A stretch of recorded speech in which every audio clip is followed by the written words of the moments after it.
Okay, we have the green bars, we have the live counter sticking up, so we should now be live, which of course means welcome back to the Storytime Network. We're here with another tier list. It's been a little bit, I think, since the last time we did a villains tier list, which I believe was in I think it was 2025. December, yeah. I think it was either early December or late November. Yeah, we will get back to that. By the way, it's just getting everybody together.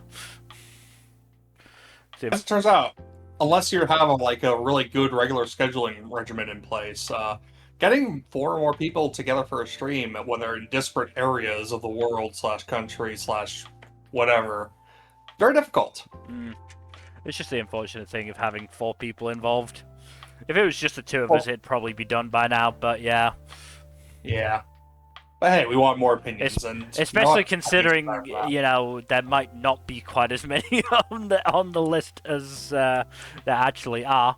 But that's Mhm. beside the point. We're here to talk about the Dresden Files. So not that long ago, like maybe a month or so, maybe a little bit more. Month and a half. I can't remember the exact date, but I think it was like January 20th ish. yeah. It's been about a month and a half since 12 months came out. Yes, the most recent Dresden book, 12 Months, came out. It was quite a good book. And Jack, you have very recently finished it. Yep, I'm gonna try not to let recency bias cloud my opinions here, but we'll just have to see and see. hmm So we have not included the short story collections because A, they would be difficult to rank given that, they're a collection The story is of, very wildly in quality. yeah, considering, they range from before I think the first book was even written to present day. Quite recent, yes. But we have included the novella The Law on here. Yes. I know a couple of the other stories in the collections are technically novellas, but eh. I I haven't read all of those yet, so mm, yeah. I mean, I think the Bigfoot ones could probably be collected into a novella. They are collected into novella, I think, Oh, or at well, least on Audible. fair enough. But yeah, it's The Law is the official novella for now. We are going to get another one called Outlaw, I believe in May. Of course. Um, which is going to be focused on Gentleman Johnny Marcone because, he didn't appear in 12 months. Um, Hmm. which leads to the next point quite nicely. There will be spoilers. Um, we are not going to sugarcoat this. We are going to be talking about all of the books in detail. Or as much detail as we can muster to our fragile neurodivergent brains for I mean, books that yeah, we haven't read. I'm pretty sure I haven't read the first book in like a decade almost. it's been longer for me. In part because I lent it to a friend and then I never got it back. Mm, mm, mm. And I'll reread some of these at some point, but damn. I just don't see the need. I know what happens in them well enough. I remember it well enough. I mean, what I might do if I get the money is fucking check out the full cast audiobooks. Oh, they have full That cast audiobooks? they are starting to come out. Yeah, I believe they are on Grave Peril. I think. I haven't I checked was for just a gonna bit. listen to the regular audiobooks because I haven't heard James Marsters' It narration yet. is quite rough. He is very new at it, and the audio quality isn't amazing. And he does things like call Marconi. Okay, so dramatized adaptation for the first three books, yeah. Next one is Great Perils coming out end of April. Thought so. Yeah, I mean, just in general, I'd like to give that a try and see what it's like because it's the first or the first real opportunity we get to hear the books, with a full cast that's not just James Masters, who is obviously excellent, but, you know. Yep. So the cast is Matthew Bassett, Nora Sofyan, Nicole Perez, Yasmin Tuazan, Gregory Linnington, Christopher Walker, Mort Shelby, Mike Karnas, Ryan Hagen, Rita Amparita, and Gerald Hill for Full Moon, at least. I can't say I recognize any of those names. Same. But we should we should probably get underway. Starting, of course, with Stormfront, the book that started it all. And it is kind of just okay. Unfortunately, it does have all the markings of a new writer, which Jim Butcher fully admits he was an amateur writer when he wrote Stormfront. I mean, he wrote it, he's told the story a lot. He basically wrote it to try and prove his writing teacher wrong, that the book that he wrote with her advice would be terrible, and it became the first in a currently 19-book long series. Mm-hmm. It's kind of crazy. I wish I could, follow somebody's advice that easily and start a book series, but no, neurodivergence and all that. It really is a bitch, isn't it? I even bought the book, but I can't do it. My brain doesn't work that way. Stormfront is... Again, it's tough because I haven't read or listened to it for a while, but it is a solid, if sort of, a little bit by the numbers. Yeah. And obviously, you've got some characters. To be fair, Butcher stays remarkably consistent with a lot of characters, but you've got somebody like Murphy who... Murphy is unrecognizable in the first two books. She is, yeah. Let's be honest, first three, it's more that she doesn't really appear in grave peril. Which I have a feeling was sort of the point after the first two books. I still remember a lot of stuff fondly from Stormfront. It's also just, there's stuff in it that Harry, for example, doesn't do a lot anymore. Making potions, summoning Chauncey. That only lasts 2 books, I think. Yeah. I wonder why. Because he only had, 1 name left to give after Full Moon. Yeah, and giving away that last name is a bad idea with this demon.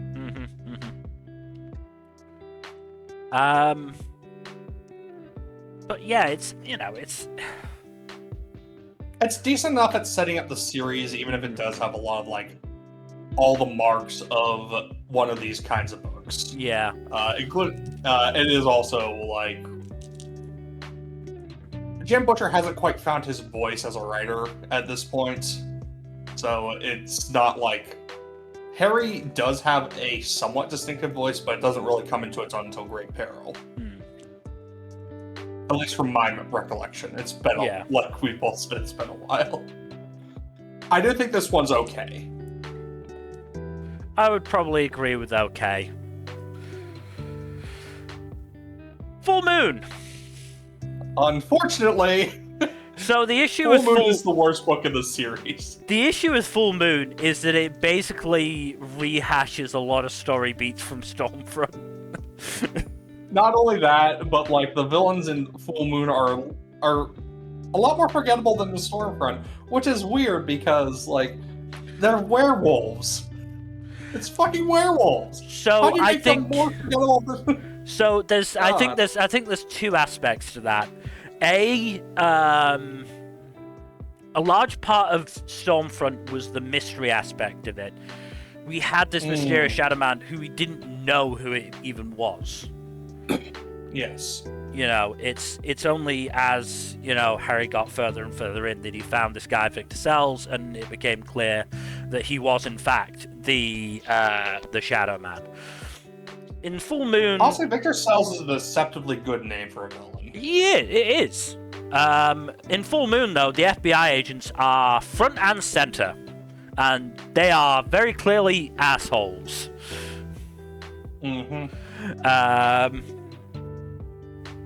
I mean, this is the other thing. Butcher doesn't get as good at characterizing groups of villains as, like, giving them good fleshed out characters as their own individuals until probably Death Masks, honestly.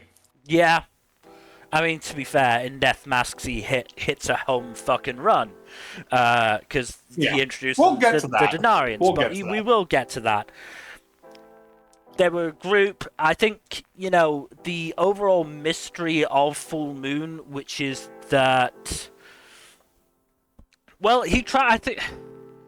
From what I remember, he tried to pull a bait and switch with the Street Wolves, with the Lugaroo. And again, it just never worked quite as well because we could fucking see the FBI agents right there. And even in a time before... fuck the police became much more widely spread than it was in, 2002. It was still very clear that they weren't good people. I remember the one FBI agent was effectively feral most of the book, which again is also not an amazing look. It doesn't help with characterizing them as an antagonist either. Yeah, and, we also had the rehash of Murphy not trusting Harry, which led to, again, it just wasn't a particularly good storyline, which is shown by the fact that, Butcher dropped it by fucking... and basically just had Harry tell Murphy everything in Summer Night. Yeah.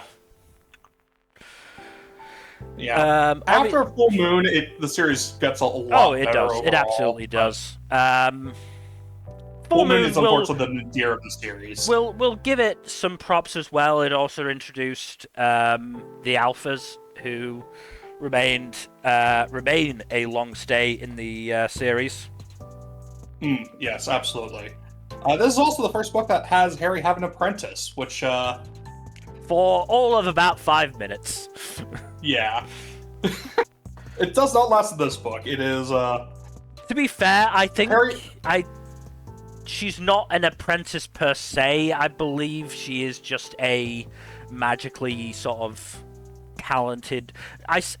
It's hard for me to say talented, because the impression that I got, certainly in the later books, because I believe Harry does mention her. Was it in 12 months?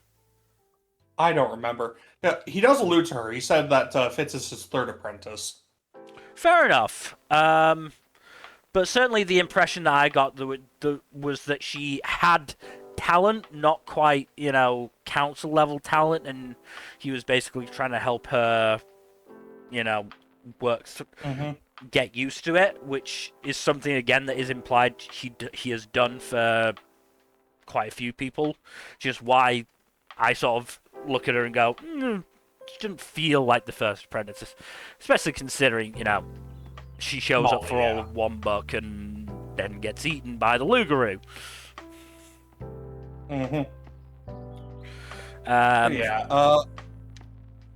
I will also give it props for having this book, props for having Harry just blast a werewolf through a building. That is pretty cool. Yeah. We also see the death of Carmichael, Murphy's partner, erstwhile partner, and the introduction of Rudolph. Fuck that guy. Back when he actually wasn't that bad. Legitimately, he's mostly just a scared kid in this book, but, he does show some, actual loyalty, which disappears. Probably because he nearly got eaten by a giant werewolf. It wouldn't be surprising. But yes, Full Moon is unfortunately mediocre. Mediocre. Sorry, had to do the Morton Joe thing. I mean, put it this way, when people sort of ask, where should I start with a series? you get a fair few. Not obviously not a consensus because it's still an opinion, but a lot of people do say just start with Grave Skip Peril. the first two. Yeah. Honestly, Grave Peril is basically a soft reboot of the series. Like, you do get callbacks and references to Stormfront and Full Moon, but some people will just say read the up through Deadbeat, Grave Peril through Deadbeat, and then go back to the first two. I mean, Butcher is very good at sort of giving explanations, certainly earlier in the book, for a lot of the more important concepts. So that if you are starting sort of mid-series, you won't be as lost necessarily as you would be in other series. But yeah, Grave Peril is an interesting one. It's obviously the start of the pickup of the series, and yet it's a book that I have very infrequently reread. Mostly because it's a good book. It's a good book. It's a fucking depressing book. This is very much the start of Harry's sort of downward turn mentally. This book could be called Harry Has a Very, Very Bad Time, Part 1.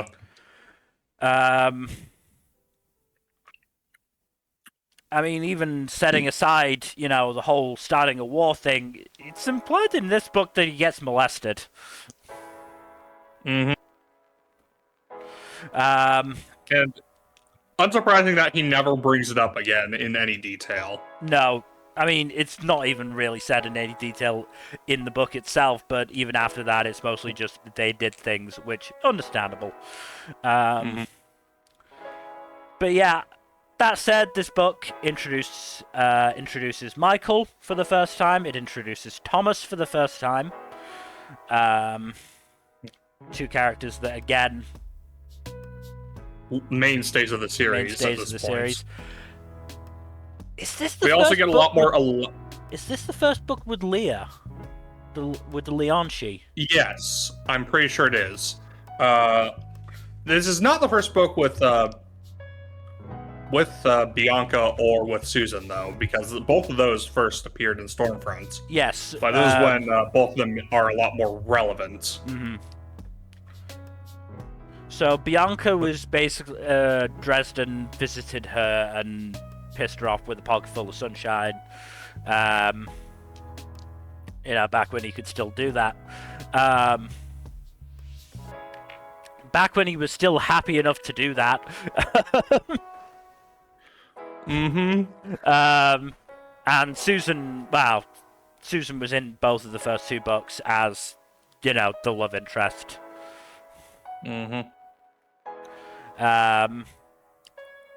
But yeah, I mean, again, this, similarly to Stormfront, a big part of this book was the mystery aspect of it. Who was this mysterious ghost going around tormenting people? And in part, the mystery was because Harry wasn't given all the information that Kravos had died. So it's like, it couldn't be him. He's not dead yet.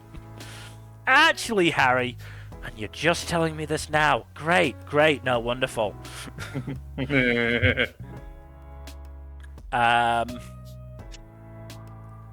So, we've got that aspect of it, and then, we've got the big scene at Bianca's masquerade. More mainstays there, actually, because we get introduced to Mavra. We get introduced... The cockroach. We get introduced... we meet Ferrovax, who... Oh boy. He's not a mainstay, but he has a hell of a cameo. He is an important character in the world. To the point where, apparently, if he had manifested his true power, it would have broken reality. That's, capital D dragons for you. And the, implied to be Cowlin Kumori. who don't really become relevant until Deadbeats. But yes, stuff like this is why we say, this feels like the start of the series proper. It's also, the start of the War with the Red Court storyline that lasts until changes. Yeah, it's a lot. This book and the three that follow it are basically the ones that introduced most of the core cast and concepts of the series. Father Fort Hill as well. Yes. Father Fort Hill is also main. Well, not main, but he's a fun recurring character, definitely, yeah. And yet, this is a book that I have probably reread the least, or among them, because it is depressing. Again, it's a depressing book. Because at the end of the day, it's not a win for Harry. No, it is the most Pyrrhic possible. It's a Pyrrhic victory at a generous read. You were about to say the most Pyrrhic victory in the books, but no, we've still got changes. Oh boy. We still got that fucking bullshit coming up. But fucking... Yes, Harry defeats Bianca, kills Bianca, or at least leads to Bianca's death, but... Pyro Fuego, motherfuckers. The war has been started, and Susan has been at least half-turned for now, and leaves. It's also interesting because, as we stated, Murphy effectively gets taken out of action maybe, a third, halfway through the book? Yeah, I don't remember the details, but she is not involved in, at least half of the book. Well, it's Kravos in his fucking Harry persona goes and mind fucks her. Yeah. It's a bad time. It's not a good time, and it obviously affects her into the next book, but again, after how her involvement in the first two books, it is interesting how relatively quickly she gets taken out in this one. Yeah, no, getting mind whammied will do that, though. Mm-hmm. All that said, I still think this is a pretty decent book. I'd say it straddles the line between good and okay. I would probably put it in good. Yeah, I would agree. It is where the series really hits its stride for the first time. There aren't many in the series that are weaker than this one, but it is still a pretty strong book. It's just the unfortunate nature of it being the third book in a series of 18, 19 books. Yeah. But hey, 3 books and 3 tiers so far, so we're off to a fun start. So, Summer Night, where, the series does truly sort of hit its stride, I would say. This is where the series really starts going deeper into the supernatural aspects, because prior to this, it was mostly just he's a wizard detective in Chicago who does occasional wizard shit. But, it certainly gets a lot more into the world building, because this is, I would argue, our proper introduction to the Fae Courts.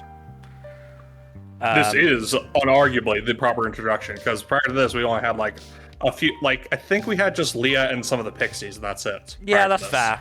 That's fair. But the Fae Courts are a big part of the series. We also get introduced to the White Council as a whole. Before that, we'd only really been dealing with Morgan. And I'm trying to remember if there's anything else we real properly get introduced to.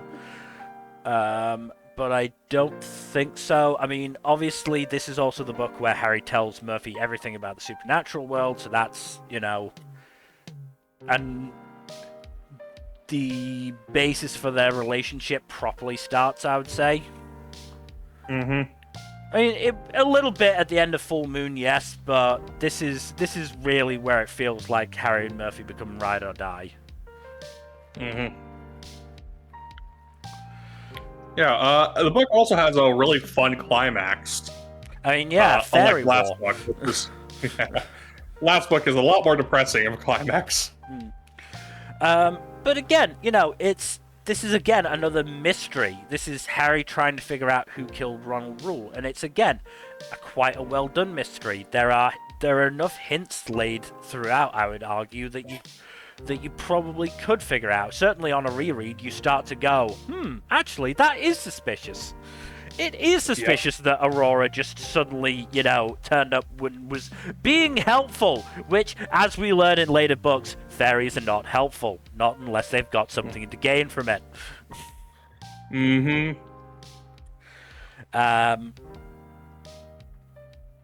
Also, funniest battle cry ever.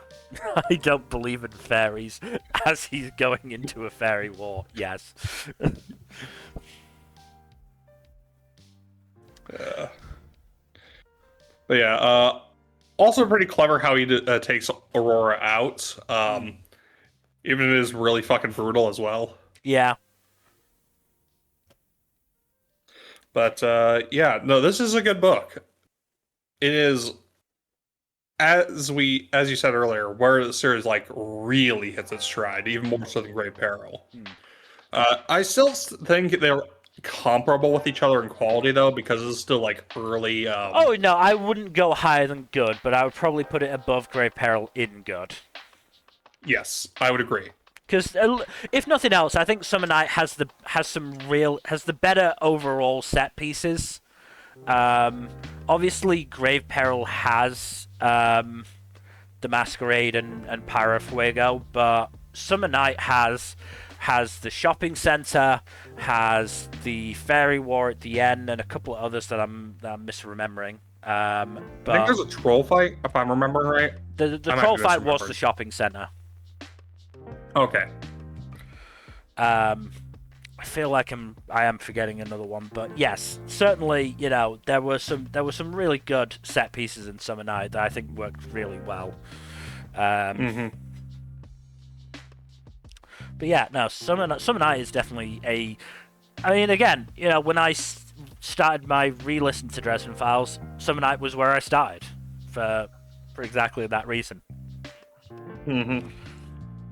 But next up we have Death Masks, which is the introduction. Oh boy. The introduction to the other two Knights of the Cross, and the introduction of the Knights of the Blackened Denarius,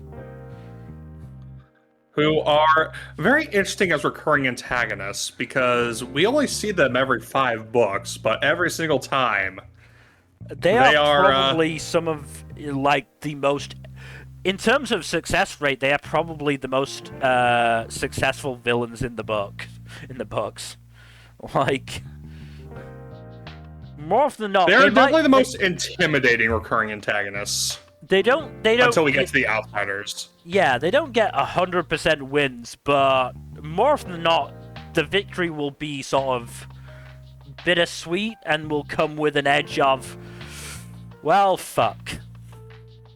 Yeah, no, they are probably the most disturbing. We might have stopped them from doing whatever it is they wanted to do, but we didn't come out clean.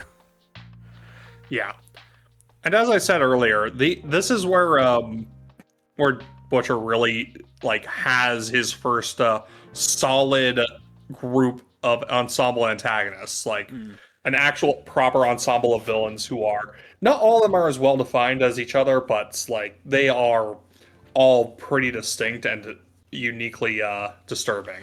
This is definitely where, in terms of actual sort of out and out sort of open villains, Butcher really, as you said, comes into his own, because Nicodemus is an absolutely fantastic character. Oh no, he's one of the best villains in the series. And the series has a lot of really good villains. But just his introduction scene where he just, walks into the confrontation between Harry and Anna Vallant, I believe. Yeah. And just eats, I think at least a clip, if not 2 clips of bullets. And is just basically staring at his watch going, Can we get this over with, please? Come on, come on. We've all got stuff to do tonight. Come on. It's not that I don't appreciate somebody shooting first and asking questions later, but I would like to hurry this bit along. You get it. You get it. Nicodemus brings along with him like almost a false air of sophistication and class that just makes his true ugliness even more disturbing. I would also argue he's the first. I mean, again, comparatively, the out-and-out villains that we've had were the FBI agents Bianca and now Nicodemus. But Nicodemus is definitely the first villain who feels like he can actually go verbally toe-to-toe with Harry. Yeah, most of them either just ignore his snark or just don't know how to respond to it. So yeah, Nicodemus is, I think, genuinely tickled by Harry's snark for the most part until it actually gets inconvenient. Yep. But this is another book with a really good finale set piece with the battle on the train. Oh yeah, no, it's a really good fight. But we also get introduced. Well, Susan comes back, and there is an encounter that has, huge repercussions for the book as a whole. Series as a whole. It is very funny that Butcher wrote it the way he did because he was challenged to write a bondage sex scene. I wonder how much of the stuff Butcher did in his early career was basically somebody on some forum somewhere going, I bet you won't do that, and Butch going, I bet. I'll put this in my New York Times bestseller series. I mean, that's the entire origin of the Codex Alera series. Exactly.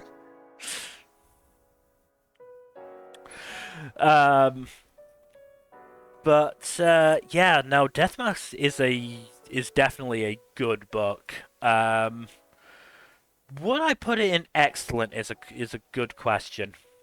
That is a tough one because, we're not we're not reserving excellent for the peaks of the series. We're reserving peak for that.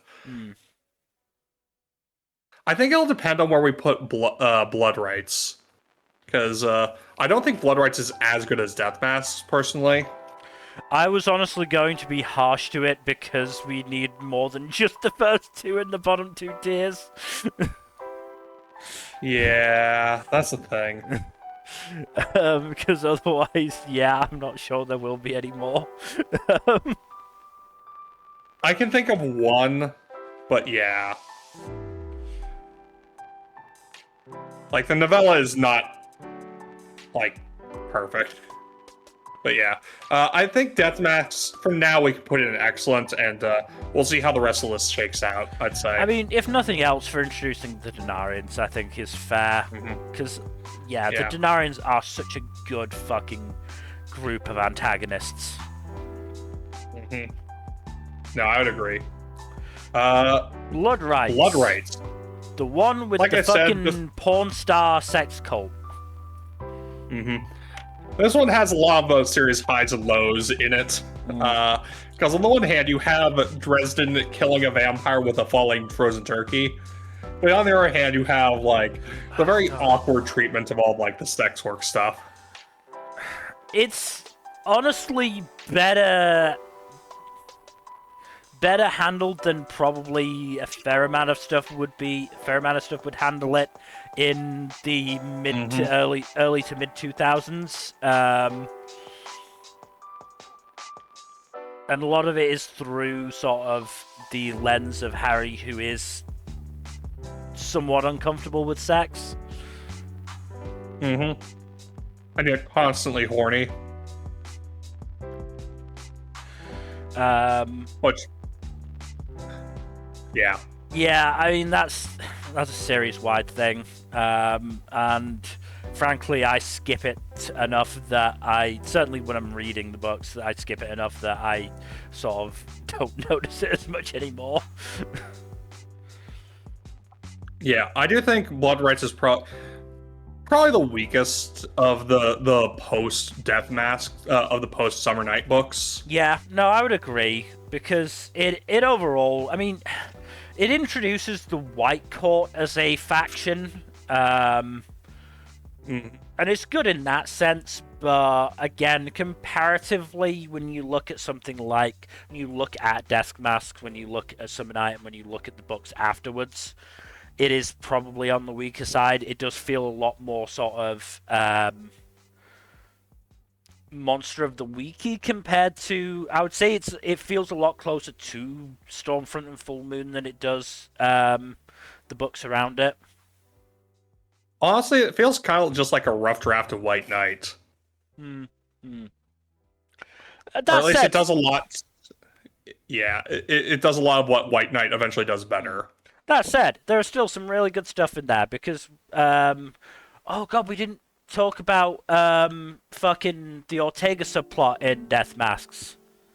Oh yeah, yeah, And the introduction of Ivy and Kincaid. Who are also great recurring characters, and Yeah. I wish we would see more of them. Well, we do get Kincaid in this one because Harry hires him as a mercenary to take on the Black Court. Yeah. Or as Harry says in his message to Ebenezer, Blampires. Blampires. I mean, this is also the reveal of Ebenezer's role as the Blackstaff. So there is definitely some big sort of, big lore stuff in this book. But again, just overall, it does just feel, because of the fact that the main story is about a fucking about a fucking porn company. It does sort of feel, as I said, like more like those first two books than the others. Well, it doesn't help that it's also sandwiched between Death Masks and Deadbeat, which Deadbeat's one of the best books in the series. Oh, we'll get to Death Mask is Deadbeat. really fucking good. We'll get to Deadbeat, certainly. But, yeah, Blood Rights is an interesting one, because part of me, as I said, wants to put it in okay, just so we can fill out that. But then I start remembering everything that I really enjoy about this book, and I'm going, I can't put it lower than good, can I? Let's put it at the bottom of good for now. If we feel the need to lower it later, we can do that. Deadbeat, peak. Yeah, it's peak. Look, any book that has the protagonist riding a zombie dinosaur is going to be peak, okay? This book legitimately helped me with my fear of zombies. Yeah. No, it is. This book is just so fucking fun too. Because any time I would feel scared of zombies, I'd be just like, I can just have a T-Rex come and kill them all. It's great. It's so effective. It's a motherfucking T-Rex. But yeah, this is a really fucking strong book. It was meant. This very much feels like the book that Butcher wished could be the start of the series. Because It does. Yeah. Because I believe this was the first one to get a hardcover release, and so it was written to be sort of another jumping on point. And honestly, if it weren't for the fact that it includes a lot of prior characters, actually no, a lot of the prior characters in from prior to Deadbeat are kind of sidelined in this book. Which there's only Waldo Butters is kind of like a minor background character for this book, and I mean, yeah, he gets introduced in Death Masks, but it is literally for a scene. Yeah, and some of the wardens plus what's his fucking name, the Denarian who got his ass beat by Harry with a baseball bat. Oh, Cassius, Quintus Cassius. Yes, Cassius. Those are the only other characters that really come back in major roles in this book. Which, hey, I'm not going to complain. This book is really fucking good. I mean, Thomas is there as well. Yes, right. I forget when we get the reveal that he's Harry's brother. I'm pretty sure I know it's before this. Blood Rights. It was Blood Rights. Okay. Because that was the big thing. Before then, they were just friends. Oh, we forgot to mention about Blood Rights, it having possibly the best opening line of any book series. The building was on fire and it It was wasn't on my fire. fault. Yes. Yes, it is my favorite opening line. It was, in fact, the fault of giant monkey demons flinging flaming poop, which, again, hilarious. But yeah, no, Blood Rights is where the reveal happened because, as I said, before then they were just sort of acquaintances, and then Thomas asked Harry to get involved in the porn studio stuff, which Harry then learned was a bigger White Court thing, and was like, dude, you're gonna have to tell me something real big to keep me involved in this. I'm your brother. And there it is. Motherfucker. Yeah. But yeah, I mean, can I'm trying. Lashiel is the other big one from Deadbeat that you might not sort of fully get without reading Death Masks first. Yes. Yes. Certainly, this is the This is start where it of comes into the fore, yeah. This is the start of her bigger role in the series, certainly. Yeah, it's just, again, Butcher has gotten very good at writing antagonists because we've got the three pairs of necromancers, Corpse Taker and the Ghoul, Gravane, and Kaon Kumori. All three of whom, feel distinct while having, similar goals. They all have goals involving the fucking necromancy bullshit. Like, the what was it called? The fucking nether... No, that's not right. Dark Hollow. The Dark Hollow. Dark Hollow, yeah. What was the name of the necromancer again? Like the big one. Big Kemler. Daddy. It was fucking Kemler. That's it. But yeah, the whole stuff with Kemler's disciples and the Cal, Corpse Taker, and Gravane are just all very distinct in their personalities and their overall behaviors, while still having similar-ish goals. You get the sense that they have they have different things they want to do with the Dark Hollow, but at the end of the day, they are still going to use basically a necromantic nuke for furthering their own power. Yes. Also, the first, I would say, proper introduction to Lucio and Ramirez. Yep. Both of whom, again, are mainstay characters now and who are fantastic. Ramirez in particular pops up a lot. It is definitely a fan favorite, I would say. Oh yeah. Yeah, it's just, overall, it's just a really, really good fucking book. Yeah. Like, I would say this is the book, if somebody was on the fence about the Dresden Files, this is the book I would recommend to them to read first.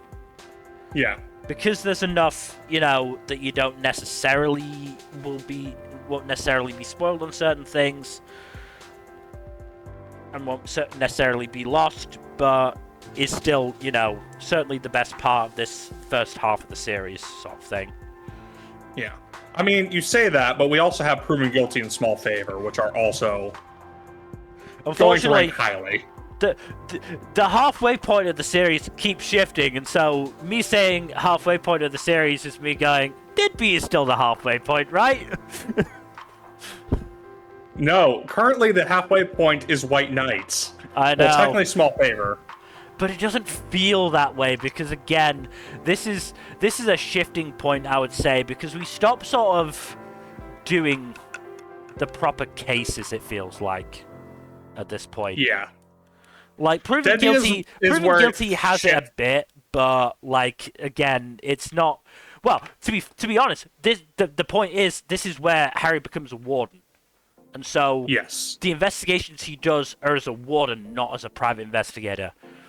You know, he now has a solid paycheck to do, you know, his investigating stuff instead of having to be hired by somebody. So, you know, that's the shifting point, I would say, is you know, once Harry becomes a warden, he's now professionally obligated to investigate the stuff instead of having to be paid to do it. But yes, we should move on to Proven Guilty, which, again, is another very, very solid book. Honestly, I think it deserves to be in peak, even if at the bottom of that tier, just for the climax alone. The climax is a very good climax. It is arguably one of the best climaxes in the series. Like, I would put it top 5, maybe even top 3 climaxes in the series. It's a very interesting one because it's the first. Arguably, it's the first book where the climax isn't a fight to the death. Not really. It is a dramatic trial, basically. It is a dramatic trial battle of wills between Harry and the Merlin. That, again, nearly goes wrong if it hadn't been for, you know... Oh, we didn't mention the Gatekeeper. The Gatekeeper is a fucking G. Capital G, in fact, for Gatekeeper. Stalling his ass off so Ebenezer and Michael could return. Yeah. And it's also got, you know, the legally distinct horror movie villains, which are a lot of fun. Murphy plays quite a big role in this book, which is also, you know, quite good, I think. Yep. And it also has just some really good set pieces overall. Like, especially the convention set piece, which is really interesting. So we had a couple of set pieces at the convention. We had the fight with Madrigal at the garage, and then we had the storming of Arctis Tor. Yeah. Storm of Arctis Tor is fucking insane. And Charity getting to be a badass. As, you know, she is. She is a badass. Yeah. You get a lot more information on Charity in general. The characters overall get more fleshed out of the series as it goes on, but this is where Charity and Molly get fleshed out. This is a very good book for giving depth to Charity, because before she'd been pretty one note in just disliking Harry because when he's around, Michael tends to get in more trouble, which fair. But this book does a lot to really deepen her as a character, and it's a very interesting shift. It's a very well done shift at that. Yep. I'll agree to peak. I'd say, yeah. It's just such a good book. I might move it down to the top of excellent, depending on how many we have in peak, but we'll see. I could see 2 or 3 more joining it there, but yeah. I don't think White Knight is going to be one of those, though. No, White Knight is definitely a good book, and it has, honestly, it probably has one of my favorite set pieces in the series, which is the battle in the Deeps. Yes. Starting from crazy ass fights. Starting from the duel with Harry and Ramirez versus Madrigal and Vittorio to, you know, to the battle against the Uber Ghouls. Again, just an absolutely incredible set piece. But overall, a lot of the book is because of sort of slight contrivance in Thomas not telling Harry stuff.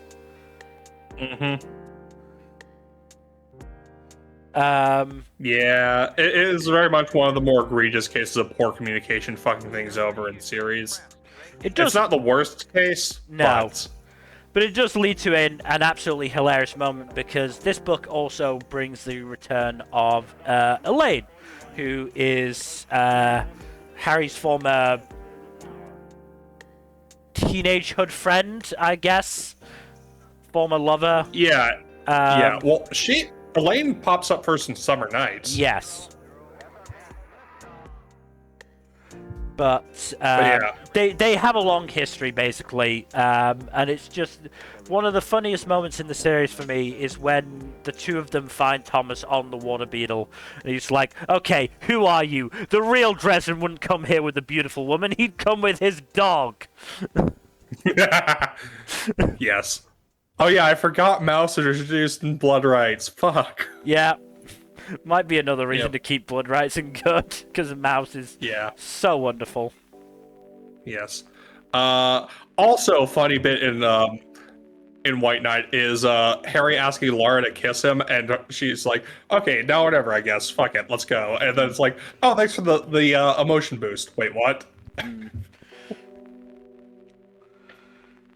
This definitely implements the White Court stuff better than Blood Rights. It's still not.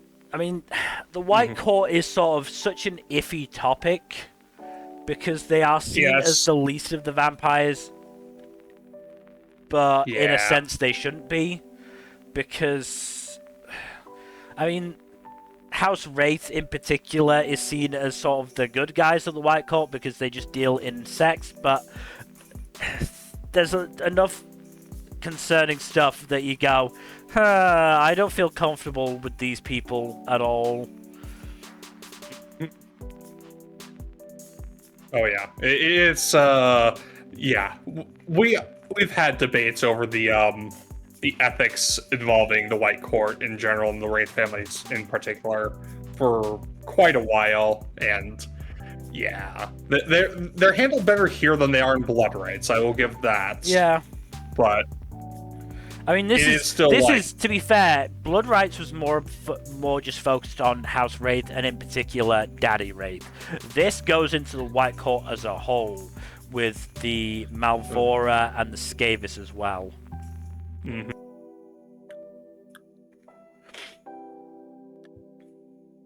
Yeah, it's yeah. There's a lot of iffy shit.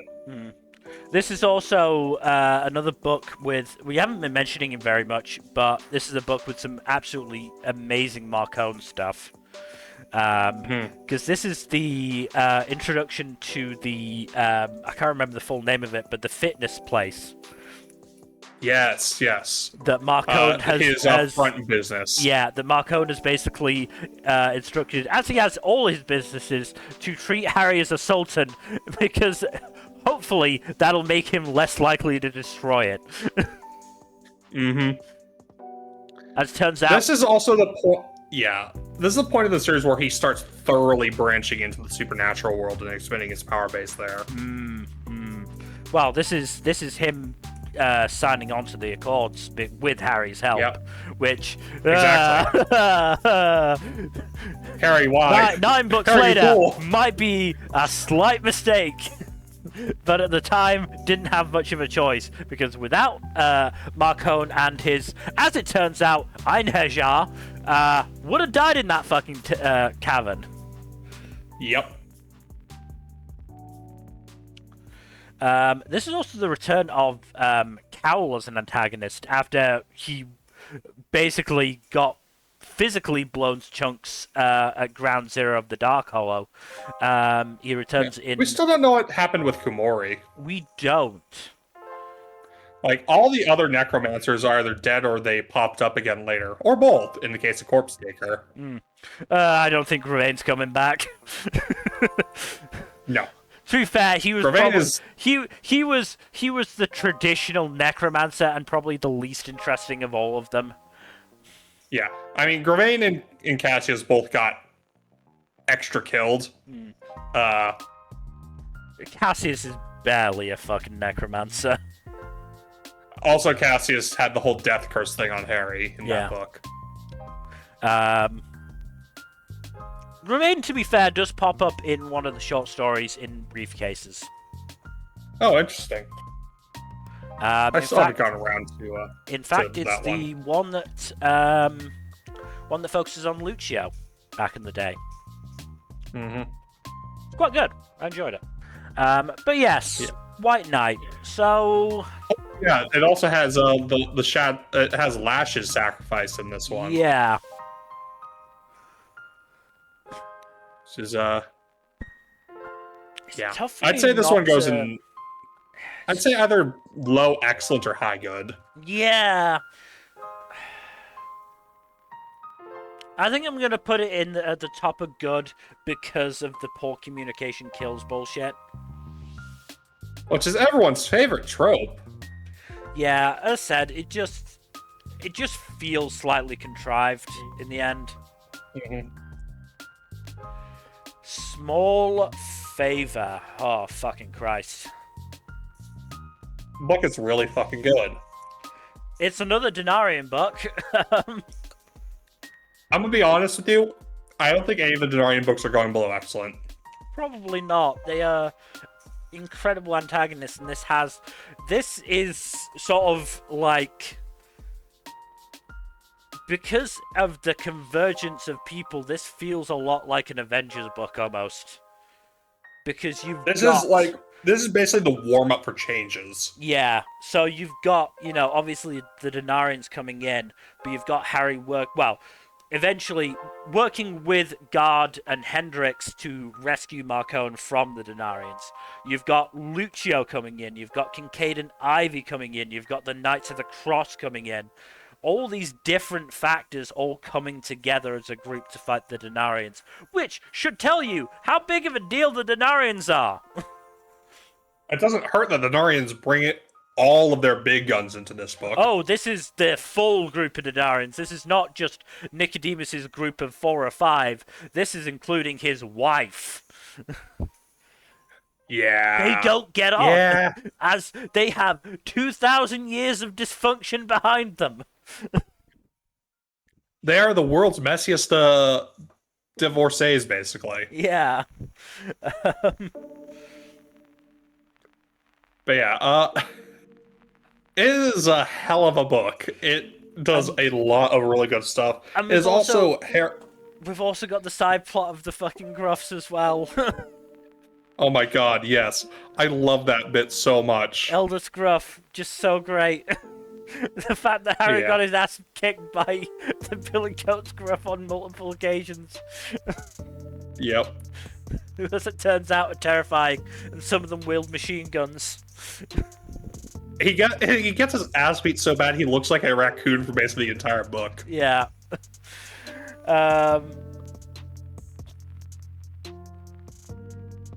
this is just a really good book. Like, it's another one that ends on sort of, again, it ends on a bittersweet note, as is usual with the Denarians, because yes, they rescue Marcone, they rescue Ivy, they keep Nicodemus from getting any of the swords of the cross, but Michael is basically crippled for life, and Nicodemus still manages to get away.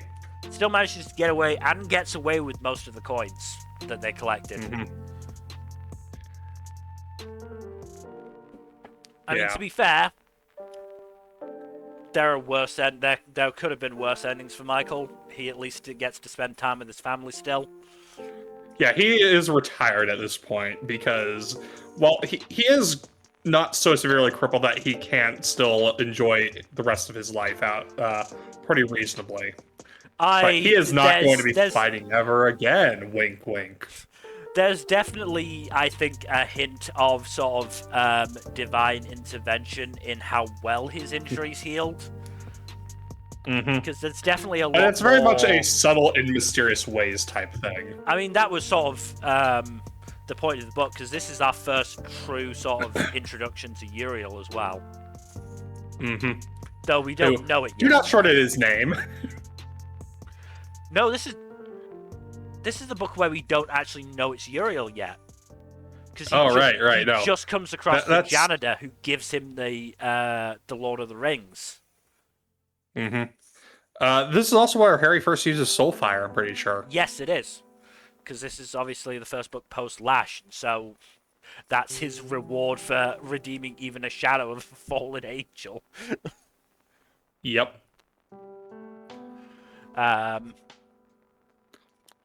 There's some really good funny lines in this book, though, as well.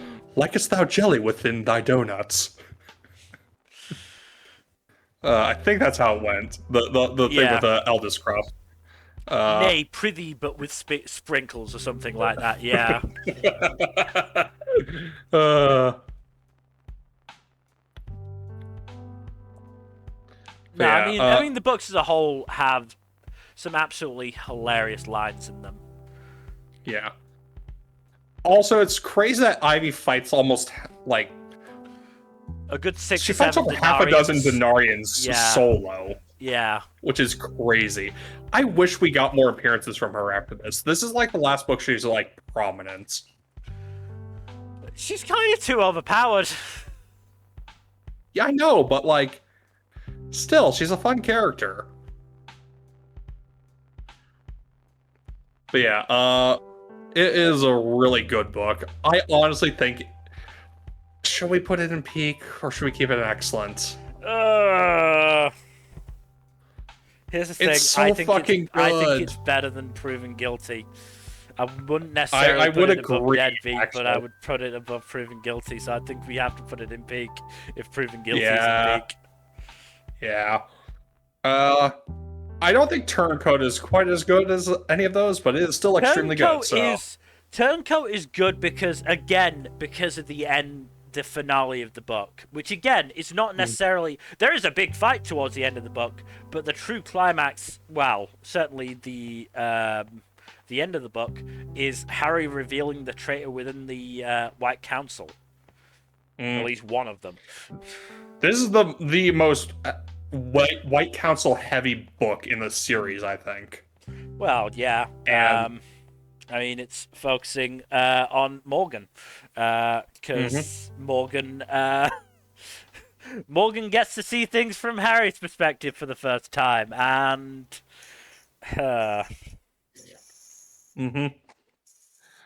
we also get introduced to Shag Nasty, who is one of the nastiest motherfuckers in the entire series. Very much so. Very much so. I think this is a proper introduction to Binder as well, who's been a fun character in a few books. Yeah. Yeah. I love Binder. Binder's fun. But yeah, the whole mole and the White Council thing is brought to a head here, and it turns out to be an unassuming secretary.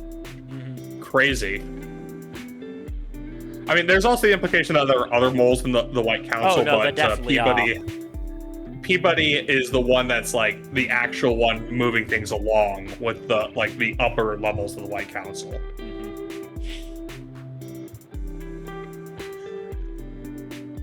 And yeah, it's pretty crazy. It's really fucking well done, because for what feels like the first time in the book, Harry uses his head.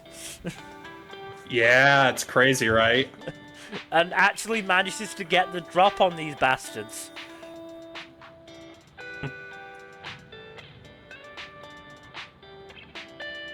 It's pretty nice. And subcontracts out his private eye work as well. Also has one of the best first scenes in a Dresden book. Well, with just Morgan showing up on Harry's doorstep and then passing out. Yeah.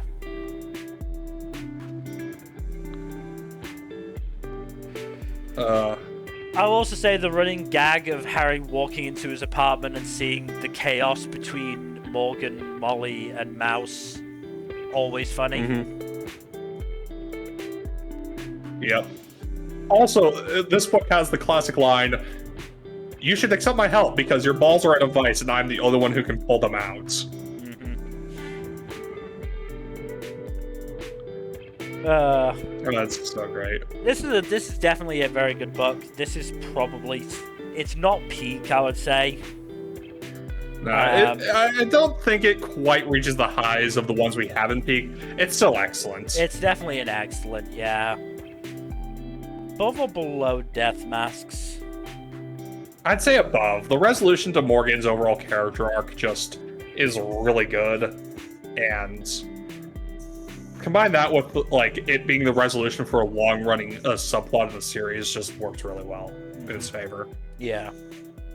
But speaking of long-running plot resolution, we get changes. The first and currently only book to break the title scheme. title scheme, and the end to the Red Court War.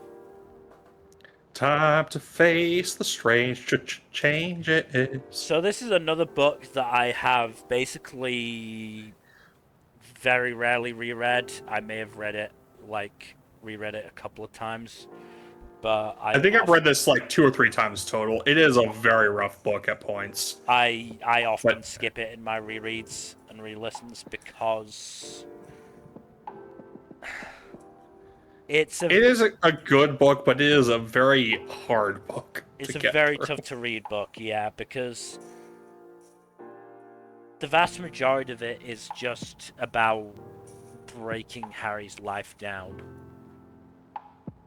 When we said that Grave Peril was part 1 of Harry's very, very terrible bad time, this is the climax of that storyline. Yeah. At least for the first half of the series, basically. Because, like, while it's not all sunshine and roses for Harry after this is, like, his darkest hour for a good, like, half of the book. Or basically the entire book, really. Yeah. Because it ends with him fucking dying. I mean, I remember reading that and running to my mum's room because I was... When did this book come out? Changes came out in... I don't know. Let me check. 2010. 2010. So I was probably 12, 13. Running to my mum's room and going, they killed him! I can't believe they killed him. It's obviously not the end of the series, but I can't believe he killed him. Or something along those lines. Yeah.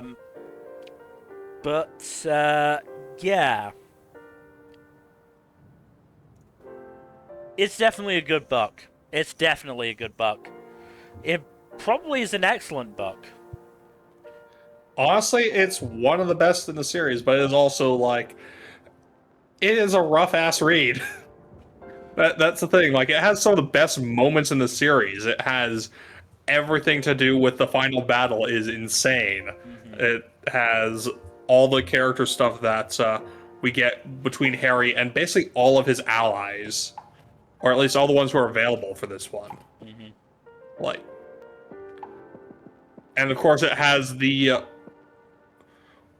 one of the simplest and yet most... Like... one of the most just simplest devastation... Simplest... Like, it is just the most devastating set of, like, just a handful of lines. I use the knife. I save the girl. I stop the war. God forgive me. Mm-hmm. Just fucking hell. And again, we mentioned it a bit earlier, but the performance by James Masters in the audiobook. Fucking Christ. Absolutely incredible performance from him there. Mm-hmm. It's extremely good. I think top of excellent. Yeah. It is only slightly hampered by the fact that it's just a depressing fucking book. It is. I'm sorry, it is. And especially as somebody who finds Dresden relatable in his comforts.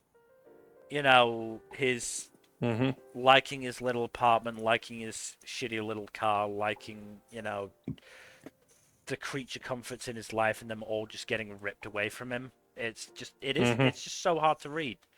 It's so hard to read.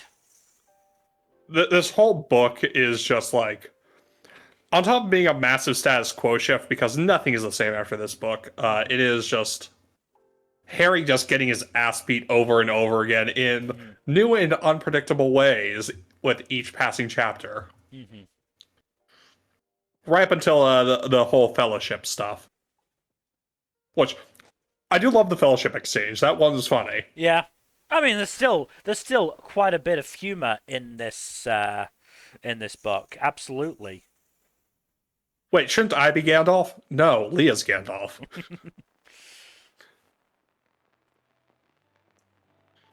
There are absolutely still humor in this book, but again, it's just sort of there's only so much. There's only so much that can be done.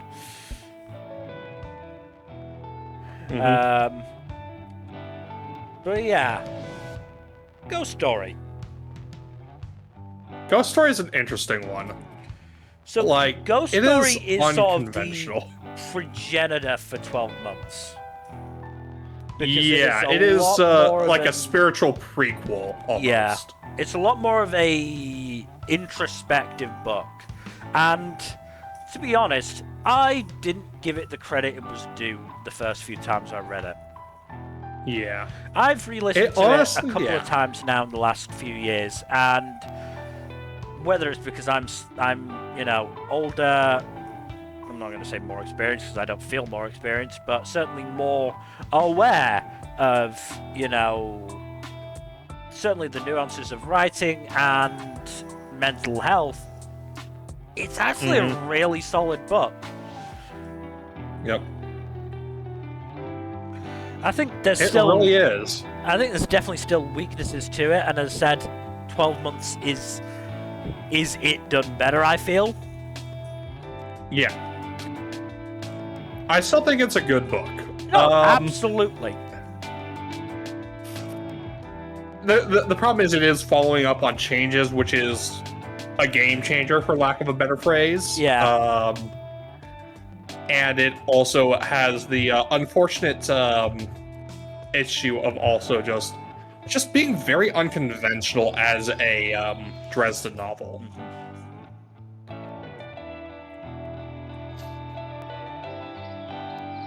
But still, it's a good book. I really like the overall storyline of it. Just like Harry figuring out what the fuck is going on after he died and trying to figure out how to just help in whatever ways he can as a ghost. The resolution to it is also very interesting. Yes.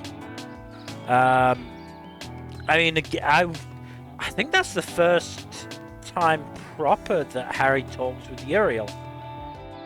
And we also get, this is also where Harry tries nickname him as Yuri, and Uriel just shuts that down immediately.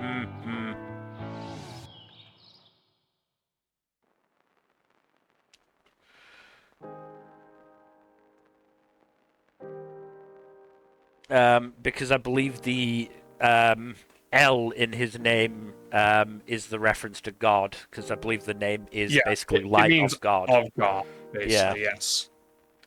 So instead, Harry there nicknames was a certain him other angel who associated with light who strayed from God, as it turns out. But Harry instead nicknames him Mr. Sunshine, and he's fine with that.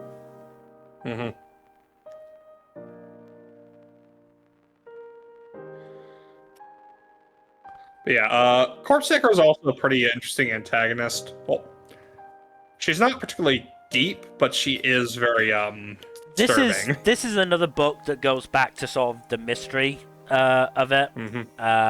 Yeah.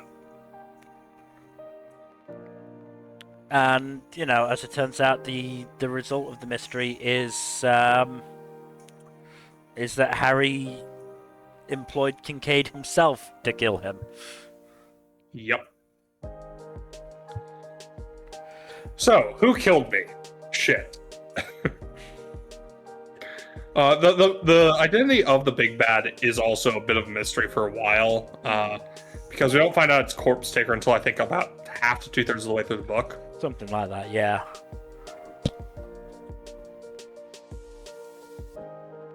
But yeah, now there's some good stuff in this book. It's just, it is very much kind of stuck in the shadow of changes.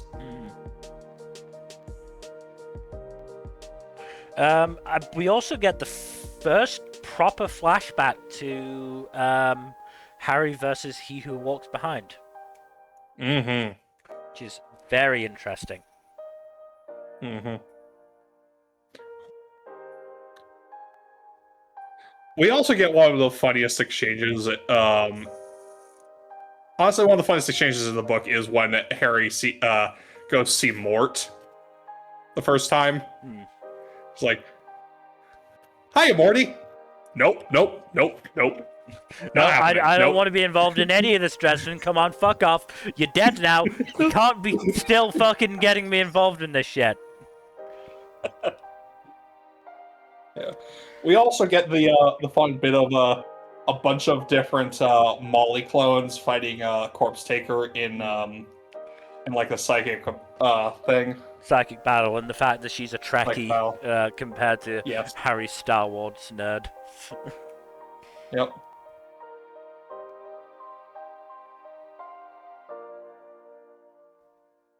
It's great. But where would you put it? I'd say either bottom of excellent or top of good. I think bottom of excellent for now. Yeah. Cold Days. Cold Days. This is arguably the weakest of the second half of the series.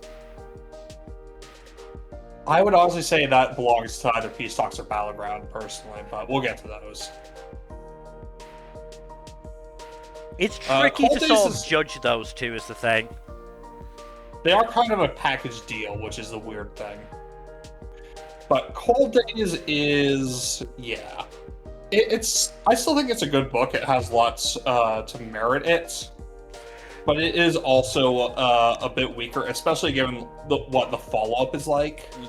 Because Skin Game is not going to be going as low as Cold Days does. No. I mean, the issue is that it feels like we're starting the series again, almost. Because Harry has Kinda, to yeah. reestablish his entire life, basically, after the events of changes. Yes. Well, yeah, Ghost Story is basically the recovery from, well, not the recovery, but kind of the interlude after changes, and Cold Days goes more into the actual, like, proper recovery after changes. I mean, arguably, Harry doesn't properly get his life back together until 12 months. It's the thing. True. True.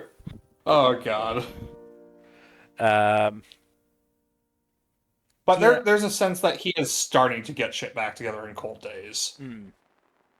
I mean, he starts to get, back to life in general in Cold Days. He doesn't start truly living, arguably, until the end of 12 months. Mm-hmm. But Cold Days is And- definitely... The overall storyline in Cold Days is interesting, too, because it is basically, Mab puts a hit out on her daughter. Also, this book, I'm pretty sure, is the one that has Harry doing parkour on Demon Reach. How have we not talked about Demon Reach yet? No, I think that's Skin Game. Oh, you're right, it is Skin Game. But But Demon Reach does facilitate his survival. Yeah, until now, Demon Reach was mostly just a weird island that Harry had an affinity for, and now it becomes his home. Yeah. Because this is when Harry actually learns what Demon Reach is. It's a prison. And he's its warden. Now that he's no longer a warden. Yeah. Yeah, Donnie will do that. But the climax also takes place on Demon Reach this time. Yes. It did, last time it took place on Demon Reach. It's a few times now at this point, because it happens on Small Favor, I think. It definitely happens in Turncoat, and it happens here in Cold Days. Yeah. It is, yeah, no. Demon Reach does become a lot more integral to the overall storyline at this point. And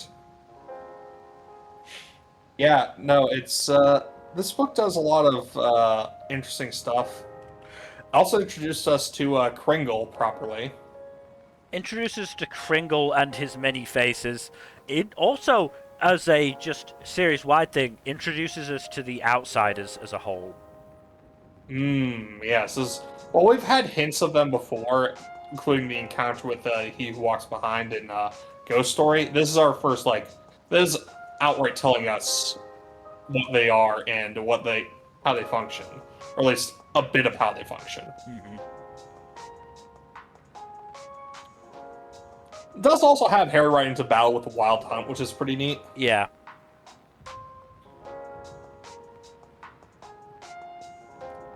Yeah, this one also has some pretty big ramifications for the overall cast, because Molly is now the Winter Lady as of the end of this book. Mm-hmm.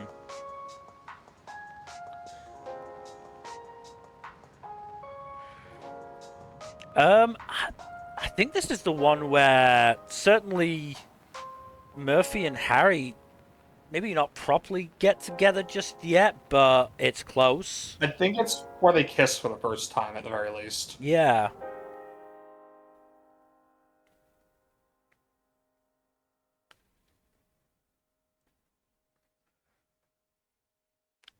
They certainly come close anyway.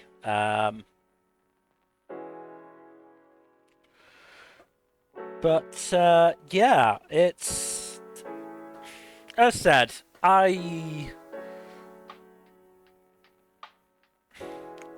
wasn't sort of thinking about Peace Talks when I said it's the weakest.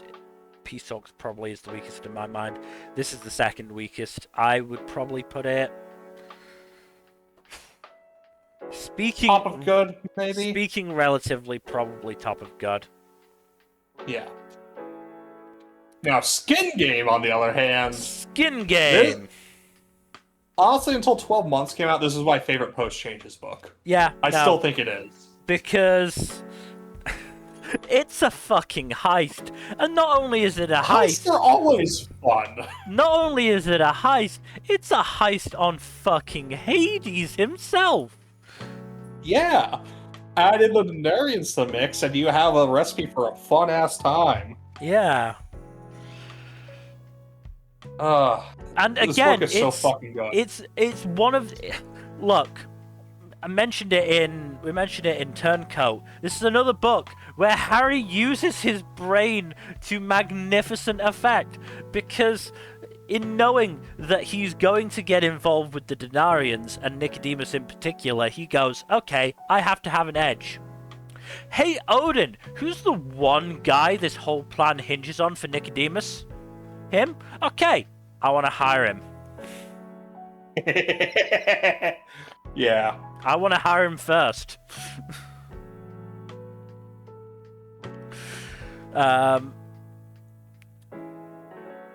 Yeah, just... it's a really fun book. We bring back Binder, who now that he's not in an antagonist role, he's even more fun. Because he just gets to be the typical mercenary going, don't get involved in any sort of bullshit, just get paid. Just get paid. For the love of God, just get paid, please. It's great. It's also do love that it turns out that the entire thing is basically one big plot to fuck over Nicodemus. Yes. By basically like all the actual like schemers in the orbit. Mab and Marcone's revenge on Nicodemus. Meanwhile, Hades is just there, just like, seems fun. I also need to get these weapons out of here and into the real world, because, oh boy, some shit's gonna happen. Yep. But this is also the first book where we get, like, Harry and Nicodemus interactions where they aren't, 2 seconds from fighting to the death. And it's so much fun. It's so much fun.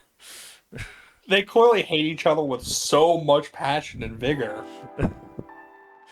But it's that concept that I read in a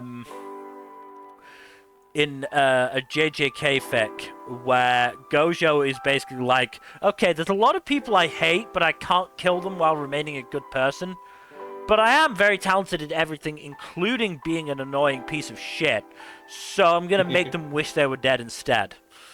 And that is absolutely basically what Harry does in this book. I can't touch Nicodemus right now because Mab will have my balls on a plate. I can piss him off every single time I interact with him, though. Yep.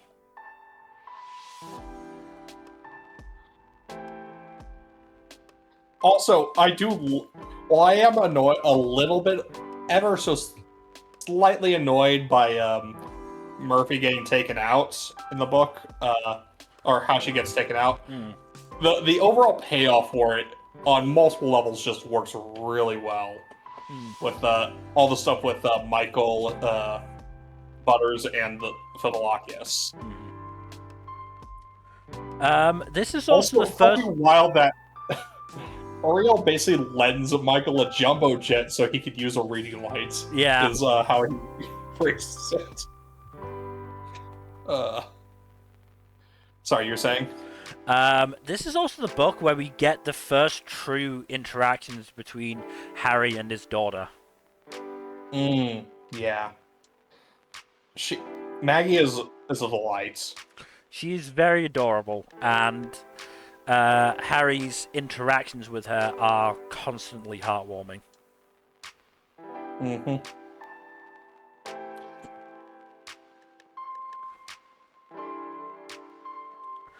And again, the set piece at the end, very, very good. I think overall, I would struggle to put this necessarily in peak. No, I'm saying it's peak. Okay. You can put it at the bottom of peak if you'd like, but I still think it's peak. Fine. I can't say too much. It's a good, fun book, honestly. Like, it's especially just good to have after, like, changes through Cold Days were just honestly pretty miserable. No, it's and then, you know, obviously it's not like Peace Talks and Battleground where fucking Rays of Sunshine either. So it was really nice to be able to have this book in the middle. Yes, it is a welcome breather. And it is just a really fucking good book. But speaking of Peace Talks, so this is definitely one of the weakest books in the series. This one suffers heavily from it being split into two books. Yeah. Because, yeah, Peace Talks and Battlegrounds were originally supposed to be just one book before Butcher changed, just split them up at his editor's suggestion. Well, and you can tell that they were split. I don't think it was his editor. I think it was his publisher who pointedly suggested that it should be two books. Yes. Regardless, it shows, and it doesn't help that I'm pretty sure that Butcher added some stuff into each book to pad them out a little bit. Because what was originally there was likely a case of there's enough of it for one book, but it's going to be really long, not quite enough for two.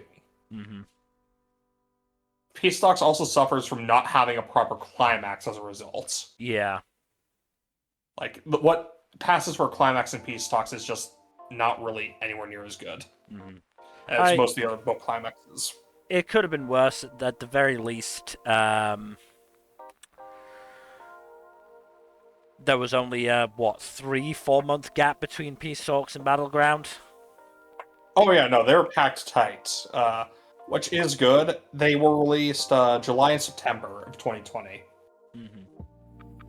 So there was at least that, but yeah, honestly, Peace Talks I'd say goes an okay. Above Stormfront, but it is yeah, it's weak. Yeah. Especially for, like, Jim Butcher this late in the game. Mm. He can and has written a lot better, even after his various life explosions. I mean, that's the other thing. This is the first book after the last major or after the first major life explosion, I believe. Yes. So I think there was probably some, being affected there as well, and having to get back into the swing of things. But yeah, I wouldn't be surprised if it was a factor. It is just weaker, unfortunately. Battleground is a bit better than Peace Talks, but Battleground, not I enough think. to get... Battleground, I think, works better because it is at least a bunch of really fucking cool set pieces. Yes, that definitely works in its favor. It also has major character deaths at the quarter point, at each quarter point of the book. Surprisingly enough. I did keep track. Oh, I actually didn't realize that. So, obviously one of them's Murphy. Who are the other ones? Murphy's at the midpoint. Yeah. You get Hendrix towards the end. Hendrix, yeah. And you get the Wardens at the first quarter. Oh god, yeah, I didn't even think about that. I mean, yeah, look, I just really like this book because it is a bunch of big action scenes, which Butcher is very, very good at this point. And, like... Oops. Scrolling the wrong thing. You know, we get introduced to Dracul, who is fucking terrifying. Oh yeah, absolutely. We have Harry fighting a... Is pronunciation Jotun? Yeah. Pretty sure it's Jotun. Harry gives this big badass boast to, and this fucking Jotun's response is, I survived Thor. Well, fuck a duck.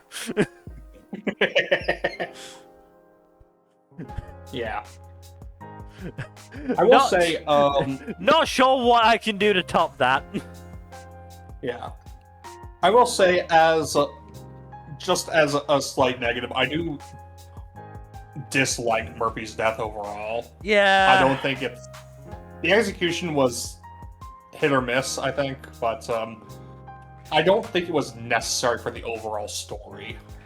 I think we're too close still to really say whether it was necessary or whether it just feels like Butcher just went, well, somebody's got to die, and I do think Butcher has a plan for I think Murphy so too, in but death. I do think that a lot of that plan is going to be ex post facto. Because I don't know how much of it he planned out in the moment versus, like, stuff he's come up with since his more recent life explosion. That's possible. I'd have to go back, because I know he's discussed it on various AMAs. Because Butcher is actually very good about doing AMAs. Yeah.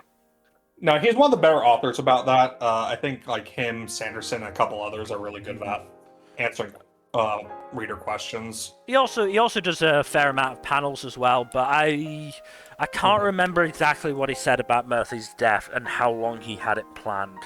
My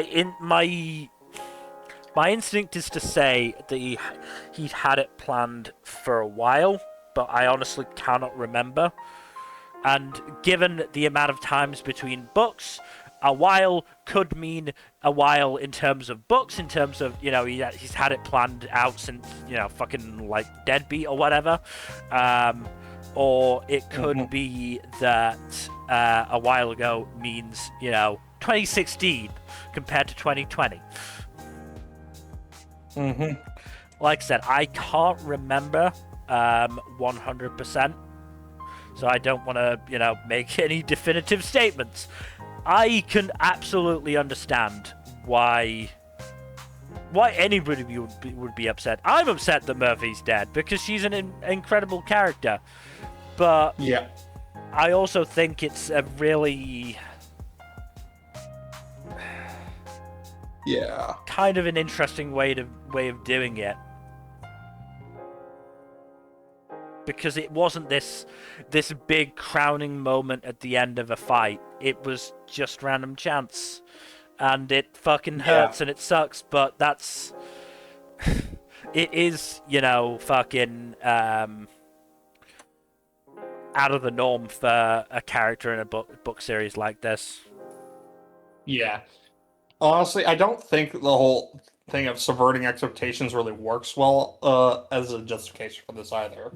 Because, like, on the one hand, I get I it. don't It think is it's. a case. I don't think it's the reason Murphy was killed. Yeah. It's potentially the No. reason how Murphy was killed. Yes, which is what I'm getting at. Fair. I mean, I suppose, would you have felt any better about it if she died against the Jotun? A little bit, at least. At least you would have gone out swinging. Fair. Rather than, like, you know, being shot by fucking Rudolph. Yeah. But then we also have that final fucking fight against Ethnew. And holy fuck. Like... Oh yeah, no, that fight is fucking crazy. Welcome to the jungle. We've got Mab and Titania both fucking facing off against, again, the supernatural equivalent of a nuke, with their various, you know, armies. Various techniques in doing so. Mab basically going, I know I'm gonna survive this, so I'm gonna survive it.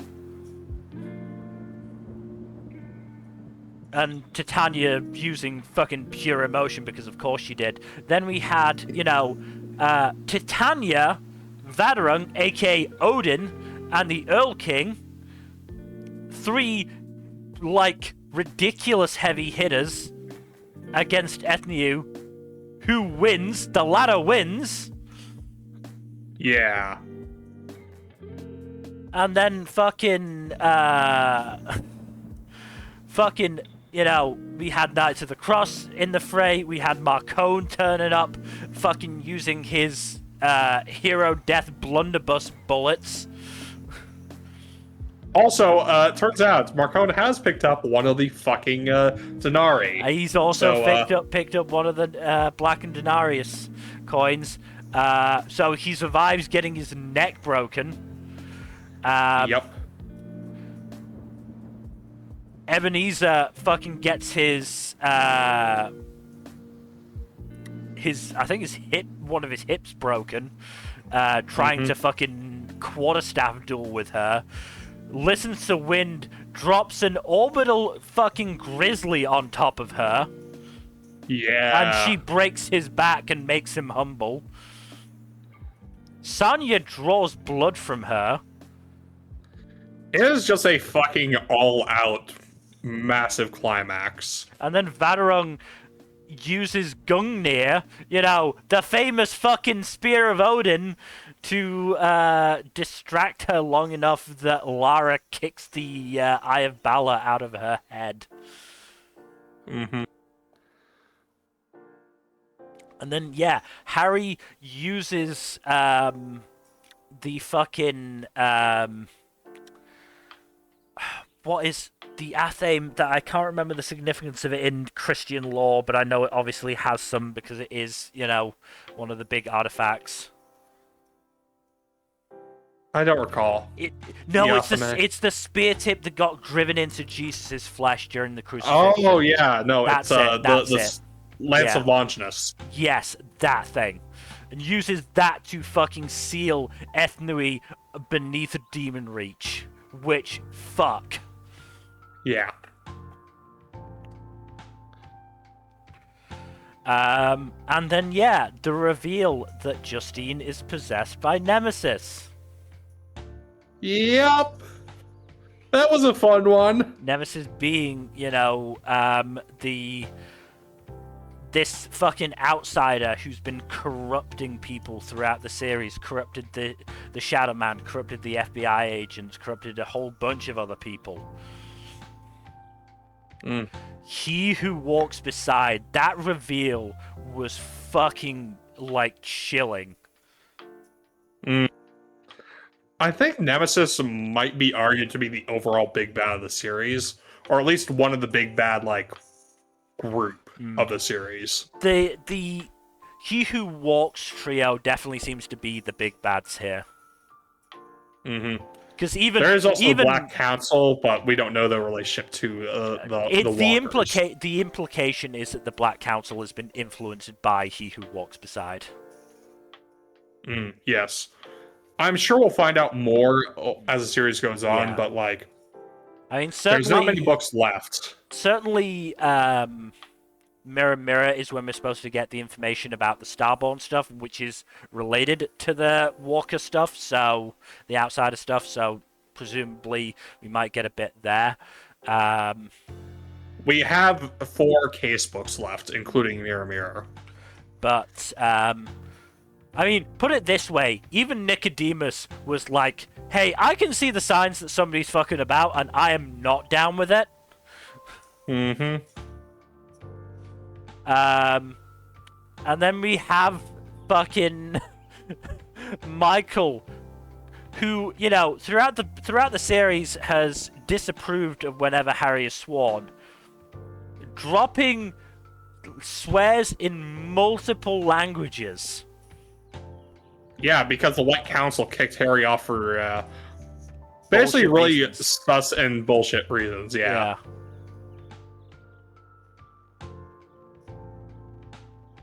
But yeah, I get what you mean, because it is the second half of, you know, peace talks effectively. But I think there's so much fucking, like, incredible stuff that I would put it in excellent. I probably wouldn't put it in peak, but I would put it in excellent. No. I can agree to that. I would say it goes fairly low in excellent, though. I don't know. Would you? I wouldn't put it above changes or turncoats. I would definitely put it above Death Masks. I'm trying to think if I would put it above Turncoat. I'll put it between Turncoat and Death Masks. It is a massive improvement from Peace Talks, but yeah. I don't think it quite merits any higher than that. Yeah. Penultimate. The Law. The Law. The first, I would say, properly published novella from the series, which is why it's included. Yes, you've got other stuff. You've got, like, the Bigfoot trilogy that's a novella, but I don't think that's ever been released as one, like, novella book, so to speak, the way that The Law has. Because, I mean, the Bigfoot trilogy was part of anthologies and then got put into briefcases, I believe it was. So I don't think it was in side jobs. Yeah, the Bigfoot ones are all in briefcases. They have been, I think they were collected on, at least as an audiobook, in audiobook form, but not... Fair, yeah. Okay.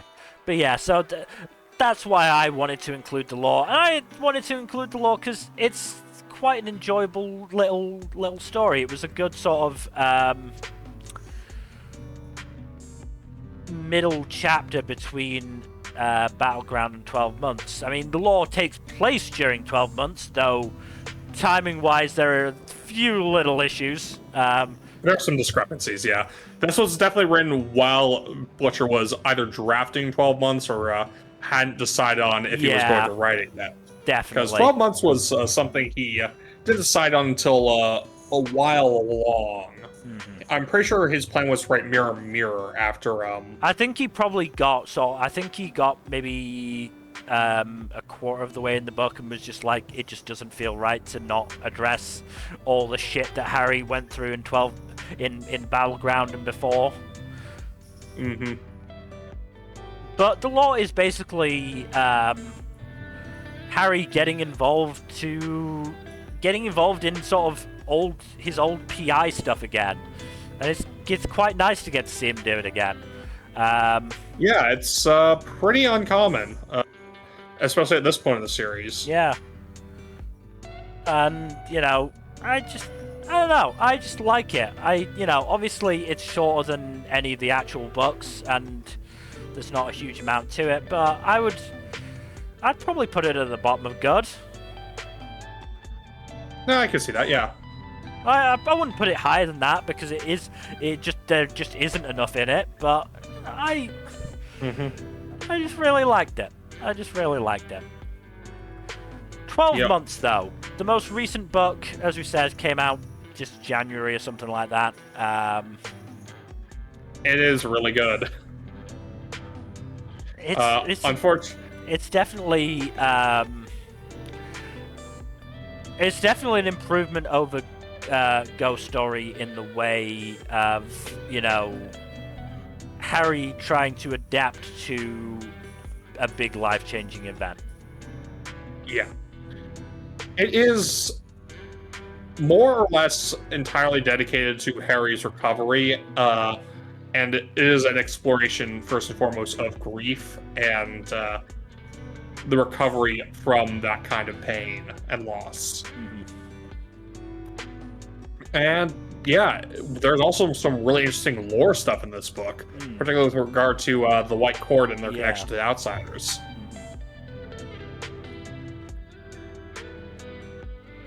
I think your mileage may vary on the stuff with Harry and Lara in this book. Yeah. And I'm not as negative on it as some people we know. But I do still think there's a part of me that is just like, okay, I don't know how, well this particular plot point of Harry and Lara is going.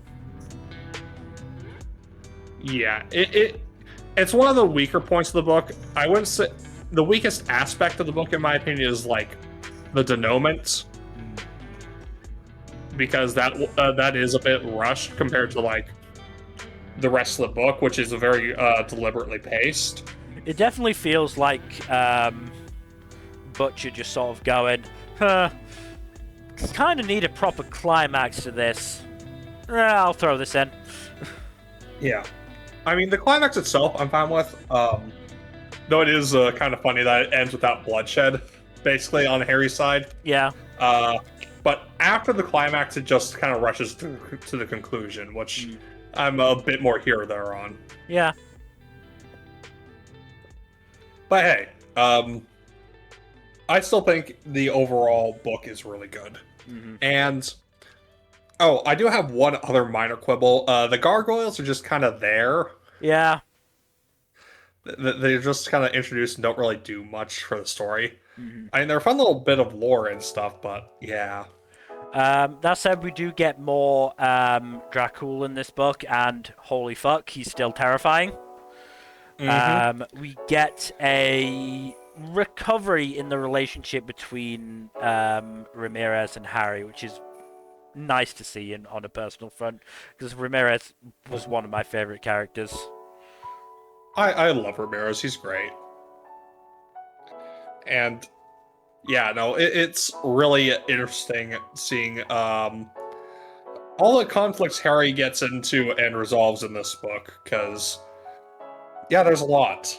A lot of it's part of just his emotional recovery journey, but it is also just a case of he is trying to do good in the world, and Chicago got shit rocked in Battleground, so it's like he is putting out fires both literally and metaphorically as a result of all that. Yeah. And again, past a certain point in the book, we get more Harry and Maggie scenes, which is always nice. Yep. And just in this era where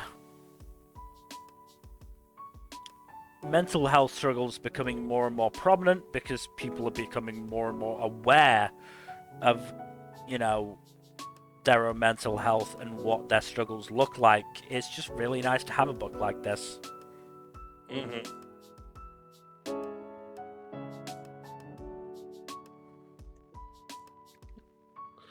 What can I say except this book is really good? I hesitate to put it in peak just because of recency bias and all, but I'd still say it's excellent. I would definitely put it at the top of excellent. Yeah. We'll see how well it ages and how well it holds up in the context of later books, because that is a thing with some of these. Some of them hold up better or worse with the later books. Peace Talks being one of the more recent examples that did not hold up with the context of later books. Skin Game, meanwhile,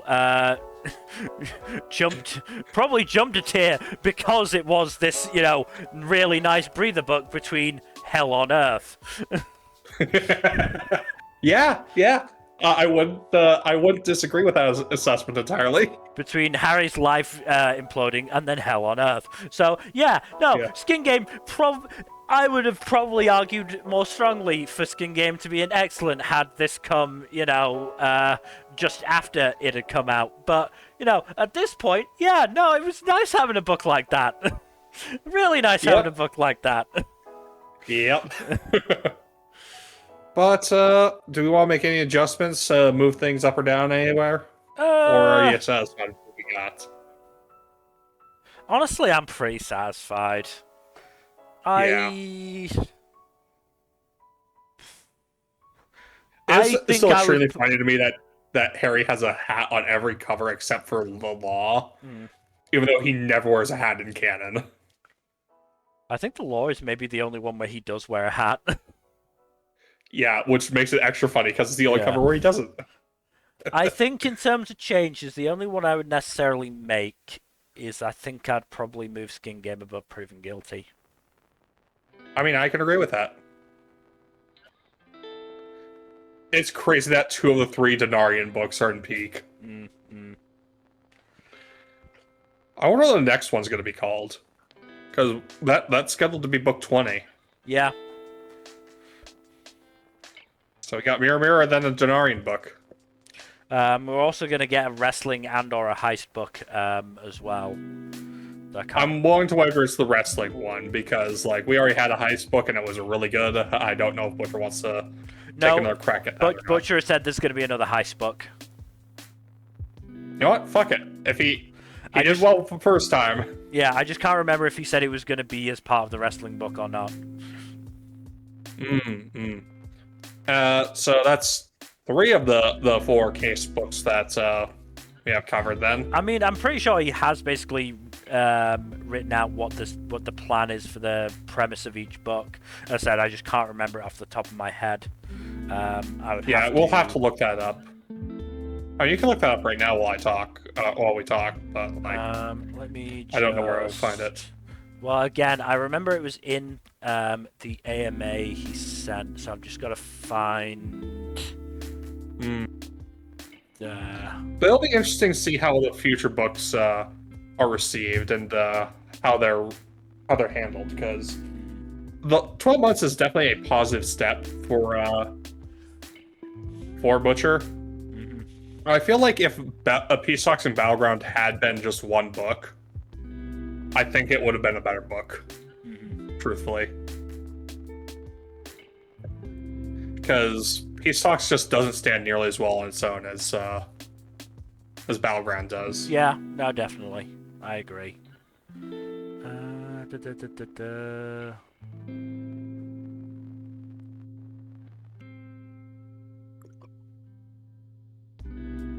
So going back to the Murphy thing, I've just found where he talked about Murphy.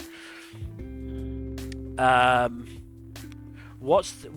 question was, what's the biggest change that you've made from your original outline other than adding 12 months and splitting Peace Talks and Battleground?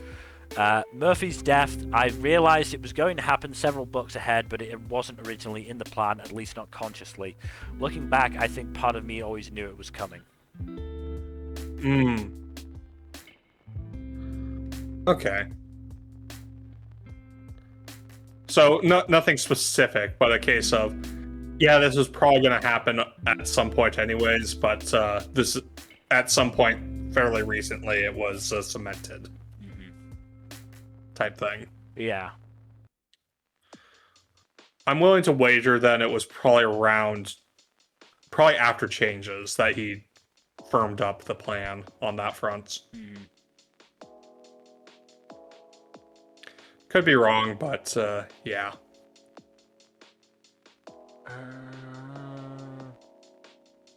Where is it? I know it was mentioned somewhere. You looking for the outline thing now? Yeah, it doesn't seem to be in that AMA. Damn. I'll look for it off stream, but I do remember it being mentioned, so I'm sure I can find it somewhere. But yeah, that's our tier list. Deadbeat at the top. Oh yeah. Along with Small Favor, Skin Game, Improving, Guilty, and Peak. 12-month changes, Turncoat, Battleground, Death Mask, and Ghost Story, and Excellent. Cold Days, White Night, Summer Night, Grave Peril, Blood Rights, and the Law in Good. Peace Talks and Stormfront in okay, and poor Full Moon in mediocre. Full Moon was never going to get any higher than that. Unfortunately not, no.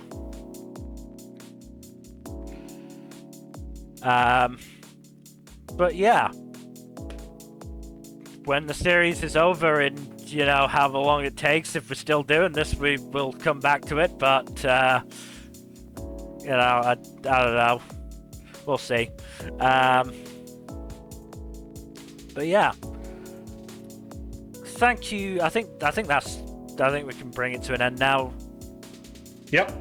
I'm fine with that. So, thank you everybody for watching. Hopefully you've enjoyed. In terms of future stuff, Tuesdays, Thursdays, Saturdays, and Sundays, please do give us a follow and a subscribe here on Twitch and all that YouTube stuff. Like, subscribe, leave a comment down below, and please press that bell icon, yo. And otherwise, hopefully we'll see you tomorrow for some more D&D. Good night. Later.